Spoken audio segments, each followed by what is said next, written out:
مرحبا بكم. الخرجة الإعلامية الأخيرة ديال رئيس الحكومة تبتات لي شخصيا أن عزيز أخنوش ما عندوش مستشارين في التواصل في المستوى المطلوب. ربما عنده ناس كيخدموا ليه على التواصل في الجانب ديالو التقني أو الجانب ديالو المقاولاتي ربما، ولكن التواصل السياسي راه ما عندوش ناس دايرين به كيعرفوا يديروا التواصل السياسي. علاش كنقول هاد الهضره؟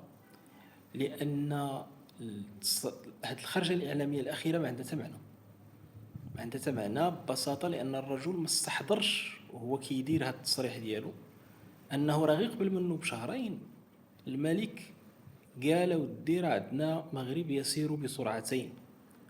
وفي هذا القول انتقاد للسياسات الحكوميه.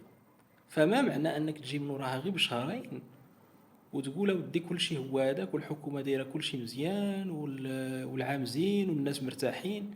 اذا انت هنا كتخرج على النسق، لان الا بغيتي تمشي في واحد الاتساق مع الخطاب الملكي خاصك انت دير التوازن اللي كان في الخطاب الملكي، يعني تقول اوكي كاين شي حوايج مزيانين ولكن راه كاين حوايج ما داروش هما هذوك.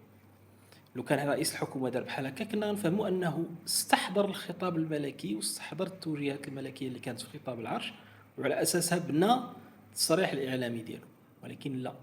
علاش وقع رئيس الحكومه في هذا الخطا؟ لانه مع الاسف ما عندوش مستشارين ديال في التواصل السياسي، لان التواصل السياسي راه مختلف على التواصل المقاولاتي. في المقاوله انت ممكن تجي وتبدا دير تواصل كتلمع فيه صوره المقاوله بواحد الطرق معينه، هذه دايزه في الجانب في التواصل المقاولاتي. لكن في التواصل السياسي راه لا. التواصل السياسي انت خصك تعرف تواصل بواحد الطريقه اللي تكالمي بها المجتمع، وماشي تزيد تصعد الامور وتزيد تخلق توترات وتشنجات كما وقع بعد خرجة رئيس الحكومه الاخيره.